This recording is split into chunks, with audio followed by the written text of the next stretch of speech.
강단을 더럽힌 죄를 회개하라 두 번째 시간입니다. 두 번째 시간은 지성소에 들어가는 자에 대한 말씀을 하고자 합니다. 지성소에 들어가는 자는 어제나 오늘이나 동일하게 구약은 제사장이 될 것이고 신약은 목회자가 될 것입니다. 그것도 구약에서는 대제사장이 1년 1차씩 지성소에 들어갔고 오늘은 제사장격인 목회자가 강단에 서게 되는 것이죠. 그러면 어제나 오늘이나 제사장이 지성소에 들어가야 할 이유가 있다는 이야기입니다. 구약은 제사장이 들어가는 이유는 백성의 죄를 구하고 자신의 죄를 구하여 사함받기 위하여 지성소에 들어갔습니다. 그리고 신약 또한 말일에 오늘날의 제사장이 강단에 올라가는 것 또한 백성의 죄를 구하고 죄사함을 받기 위하여 올라가야 되는 것이라고 좋은 생각을 합니다. 모세를 통하여 성막이 지어진 후 지성소에 들어간 제사장은 아론이 첫 시작이 되었습니다. 이 아론이 지성소에 들어가서 자신의 죄와 백성의 죄를 구하고 죄사함을 받는 곳이 지성소였다는 거죠. 백성의 죄를 구하고 자신의 죄를 구했을 때 사함받을 때는 제사장의 옷자락에서 울리는 방울소리가 나므로 생명이 살아났구나 하는 성막 밖의 백성들이 삶의 소망을 가지고 하나님 앞에 영광을 돌렸던 것을 우리는 성경을 통해서 많이 보았습니다. 레위기서 9장 1절로 21절을 보게 되면 지성소에서 아론이 자신의 죄와 그 아들들의 죄를 구하는 것을 볼 수가 있습니다. 그 아들들의 죄를 구하고 피라고 나와서 백성을 향하여 축복하는 것을 보았다 이 말이죠. 민수기 9장 22, 24절에 보게 되면 모세와 아론은 백성의 죄를 피라고 백성을 향하여 손을 들어 축복을 했을 때에 그 축복을 했을 때에 하나님께서 불로 번제물을 사르는 응답을 주신 것을 성경은 기록하고 있습니다. 모세와 아론이 회목에 들어갔다가 나 백성에게 축복하며 여호와의 영광이 온 백성에게 나타나며 이렇게 말씀하고 있기 때문이죠. 불이 여호와 앞에서 나와 단을 불사르고 했다는 것은 온 백성이 죄사함을 받았다는 것이고 그것을 본 백성이 불을 본 백성이 온 백성이 소리 지르며 엎드렸다 이렇게 말씀을 하고 있습니다. 여러분, 이 모습은 오늘날의 목회자들에게 크고도 많은 생각을 하게 하는 대목이라고 좋은 생각을 합니다. 이유는 모세와 아론이 백성에게 죄사함을 받고 축복하니 여호와의 불이 나와 번제물을 살랐다라고 하는 것을 백성이 보고 소리 지르며 엎드렸다라고 하는 것은 회개했더라 하는 이야기가 아니겠습니까? 오늘 목회자가 강단에 서서 축복할 때 모세와 아론 같은 표적이 일어나야만 되는 것인데 그런데 오늘날 왜 모세와 아론 같은 축복이 오늘날은 왜 없는지를 왜 축복이 다른가를 한번 생각해 봐야 될 때라고 좋은 생각을 합니다. 민수기 9장 24절에 아론이 드린 번제물이 불살라졌다고 하는 것은 여호와 하나님이 그 제물을 받으셨다는 것이니 오늘날 강단에서 하나님의 말씀을 전하는 자가 불의 역사가 일어난다면 불도 자신이 말하는 불이 아니고 하나님의 임재하심이 만 백성이 보고 확인할 수 있고 통곡할 수 있고 회개할 수 있는 그런 은혜가 임하였다면 그 강단은 불의 강단이 될 것이고 백성을 살리는 죄사함의 강단이 될 것이고 번제를 드리면 하나님이 받는 강단이 되고 그 제사장은 축복을 주는 자가 될 것입니다. 오늘날 제사장이 드리는 제사가 어떠한지를 이 코로나 시대에 한 번쯤은 돌이켜봐야 할 그런 문제라고 좋은 생각을 합니다. 오늘 강단에서 흐르는 말씀은 어떤 겁니까? 그저 은혜를 끼친다는 의미 외에 다른 것이 무엇이 있나요? 죄사함을 속하는 죄사라고 하는 그런 의미는 전혀 보이지 않고 있던 것을 우리는 부인할 수 없는 거 아닙니까? 주께서 원하시는 제사는 어제나 오늘이나 동일하게 백성이 죄사함을 받고 제사장이 죄사함을 받는 것입니다. 제사장이 죄사함을 받아야 백성을 축복하면 축복이 되는 것입니다. 이 백성이 만약 강단에 있는 목자가 죄사함을 받지 않은 상태에서 설교를 한다고 해서 그게 복이 되는 것은 아니라는 이야기죠. 오늘날 이 코로나를 인하여서 변이적인 형태를 우리가 볼 수 있잖아요. 이 코로나에 노출되어 있는 모든 사람은 믿는 자 안 믿는 자 할 것 없이 통틀어서 이 질병에서 노일사가 누가 있겠습니까? 회개하는 일 밖에는 이 질병에서 나갈 자가 없다는 것을 하나님은 가르치고 있는데, 특별히 제사장이 죄사함을 먼저 받고 백성을 축복해서 이 코로나를 물리칠 수 있는 힘이 목자에게 있어야만 되는 거죠.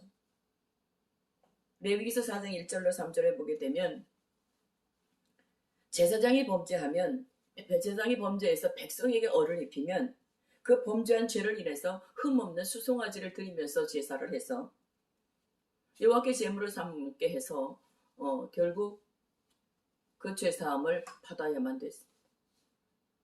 한 것처럼 제사장이 범죄해서 백성에게 제어를 입혔다면 이 코로나 책임은 제사장이 있다고 저는 생각을 합니다. 이 제사장은 왕 같은 제사장이기 때문에 저 왕된 문재인과 같이 그 직분이 제사장에게도 있다는 이야기인데, 그 권위가 지금 현재 보이는 육신의 대통령만도 못한 이 권위를 오늘날 목회자가 가지고 있다면 정말 회개해야 되는 거라고 좋은 생각을 합니다. 또 온 회중은 백성이죠. 백성이 회개해도 반드시 속죄 제물을 드리며 죄사함을 받아야 되고, 평민이 죄를 져도 죄사함을 받아야만 됐습니다. 근데 오늘날 이 코로나를 통해서 제사장이 죄사함을 제사장이 먼저 받아야 된다라고 하는 것을 말하는 목자가 보이지 않는 것은 매우 애통스러운 일이라 좋은 생각을 합니다. 죄값은 반드시 치르게 되어 있는 것인데, 오늘날 제사장은 자신의 죄나 백성의 죄와 상관없이 그저 교회만 잘 나오면, 헌금만 잘하면 교인으로 인정하는, 이것이 얼마나 큰 잘못된 병폐였는가를 이 코로나를 통해서 이제 돌이켜봐야 되는 거죠. 거듭남이 무엇이겠습니까? 거듭남은 하나님의 말씀을 인하여서 성전에서 거듭남이 온전한 거듭남이라고 좋은 생각을 합니다. 하나님은 오늘날 믿는 자 믿지 않은 자 통틀어서 코로나로 인하여서 깨닫기를 원하는 것은 자기 죄를 고백하고 제사장이 직분에 충실하지 못했음을 회개하고 하나님 앞에 바로 세워지기를 원하는, 바로 깨달아지기를 원하는, 그것을 원하는 것이 아닌가를 좋은 생각을 해봅니다. 구약이나 신약이나 제사장들이 잘못 드린 제사로 인하여서 주님은 고통을 받고 있는 거죠. 구약의 제사장들이 잘못 드린 제사가 무엇이겠습니까? 그것을 총체적으로 말라기 1장 6절에서 10절은 말씀을 하고 있습니다. 제사장이 제사는 드리는데 저는 것 병든 거를 드린다고 그것을 너희 총독에게 한번 드려보라고 하나님께서 친히 책망하는 말씀을 했습니다. 제사장이 오늘이나 어제나 할 일은 백성의 죄를 사함받을 수 있도록 회개시키고 자신도 회개해야 되고 해서 그 제물이 온전한 제사가 될 수 있도록 해야만 되는 의무가 목회자에게 있는 것이고 구약은 제사장이 있는 것이죠. 근데 구약의 제사장이 제사를 잘못 드리니까 말라기 1장에 총체적으로 구약을 마무리해주는 잘못된 제사였다. 그래서 결국 예수는 피 흘리는, 말하자면 대제사장으로 오실 수밖에 없는 이런 상황을 구약의 제사장들은 말하자면 만들어낸 것이다. 그렇다면 오늘날 목회자가 저는 것 병든 것을 고치는 그런 목회자가 강단에 서서 죄사함을 반드시 주고 자신도 받는 이런 일을 했어야만 되는데 그것이 안 되니까 하나님은 총체적으로 질병으로 우리들에게 지금 경고를 하고 있는 거 아니겠습니까? 한번 돌아봐야 될 때가 이때라고 좋은 생각을 합니다. 양들을 바로 고치는 것이 목자의 사명이죠. 양을 바로 고치지 못한 상태에서 제사를 드리게 하면 저는 것 병든 것을 드리게 하는 것과 같기 때문에 구약의 제사장이 책망을 받았다면 신약의 제사장도 책망받지 않는다는 보장이 없다는 이야기죠. 히브리서 10장 1절에 구약의 제사장들이 자주 같은 제사를 드렸지만 죄를 없게 하지 못했다.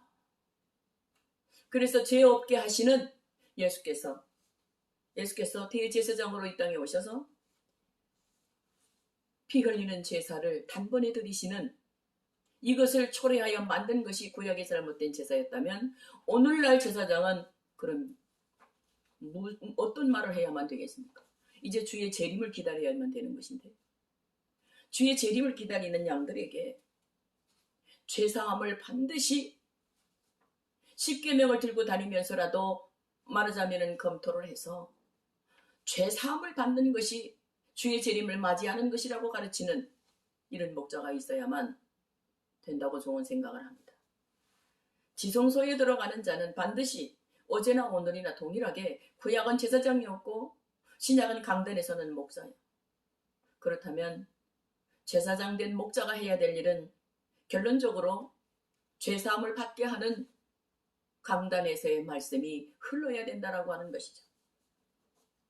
히브리서 7장 21절에 레위계통의 제사장이 온전했다면 결국 다른 법이 나올 이유가 없죠.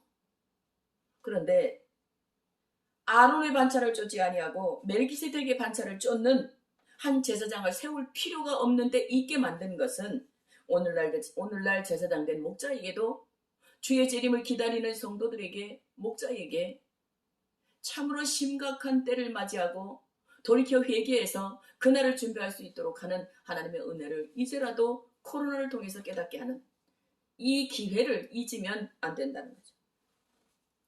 아직도 코로나가 언제 끝나나 이거는 회개가 아닙니다.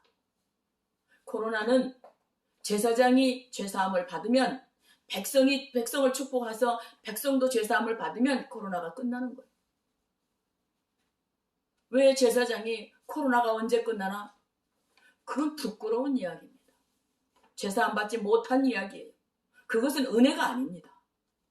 진실로 생명 얻는 회개가 지성소에 들어가는 제사장이 있어야 되고 오늘날 강단에 올라가는 목회자가 있어야 되는 거죠. 강단에 누가 올라갑니까? 설교는 목회자가 하는 거 아닙니까? 구약은 막혀진 지성소였지만 신약은 열어진 강단 아니겠습니까? 강단은 변형이 되었어도 하는 일은 동일하게 죄사함을 받고 주는 일입니다. 그래서 제사장이 본분을 다하지 못하면 징계라고 하는 사실을 오늘날 지금 전 세계가 받고 있는 거죠. 왜 전 세계가 코로나로 징계를 받아야 됩니까? 전 세계에 흩어진 주의 제사장들이라고 하는 목회자들이 깨달아야 될 부분이라고 저는 생각을 해요. 물론 전염병은 왕이 범죄하면 다윗 왕 때 인구조사를 한 것이 잘못되어서 징계를 받는데 3일 전염병으로 7만 명이 죽어나가는 것을 보았습니다. 근데 지금 1년이 넘도록 전 세계가 코로나로 고통하고 있는데 참으로 목회자가 깨달아야 될 것을 깨닫지 못하면 이 시간은 한없이 갈 수밖에 없다는 거. 백신 아니라 천하 없는 것을 주사를 맞아도 안 된다는 거. 인간이 연구해서 백신을 만들어낸다 할지라도 언제까지 만들어낼 것이냐는 거. 문제는 지성소에 들어가는 제사장이나 강단에 올라가는 목회자나 하나님으로부터 죄사함 받는 것이 오늘날 코로나를 말하자면 해결하는 것이라는 거죠. 그래서 어머니 중보기도 본회는 100% 목사이기 때문에 오늘날의 상황이 무엇이 잘못되어 있는가를 자가점검할 수 있는 지혜가 있어야만 된다는 거죠. 그래서 이런 징계를 받고 있는 이 상태를 진실로 회개해서 성숙한 목회자로 거듭나서 코로나 이전 세계에 있던 것은 다 회개하고 앞으로의 코로나 이후의 세계는 죄 없는, 죄 사함을 받는 세계로 거듭날 수 있도록 목회자가 책임지고 회개해야만 될 것이라고 저는 생각을 합니다. 하여 지성소에 들어가는 자는 목회자라고 하는 사실을, 오늘날 강단에 올라가는 자는 목회자라고 하는 사실을 동일하게 말하고자 함이며, 그 목적은 죄사함을 받는 데 있다라고 하는 것을 잊지 말라는 말씀을 하기 위해서 오늘 강단을 더럽힌 죄를 회개해야 된다는 두 번째 시간을 갖게 하는 겁니다. 여러분, 저와 여러분은 목자라는 이름을 가지고 있기 때문에 이 이름이, 원래가 목회자는 항존직 아닙니까? 항종직이죠. 성경은 50세가 되면 직분을 놓았습니다. 그래서 직분을 놓았다고 해서 백성처럼 마음대로 하라는 이야기는 아니겠죠. 제사장은 항종직이라고 하는 것은 영원히 하나님을 섬기며 받들며 그날이 오기를 준비하며 백성을 돕는 자로, 백성을 씻어주는 자로 서야만 될 것을 말해주는 것이 목자요 제사장이기 때문에 오늘날 이 일에 사명 다하는 저와 여러분이 되어야 하겠습니다. 본회는 진정 말씀과 기도로 거듭나서 생명 얻는 회개만 있는 회가 될 수 있도록 저와 여러분은 기도의 끈을 놓치지 않기를 주의 이름으로 축복을 합니다. 감사합니다.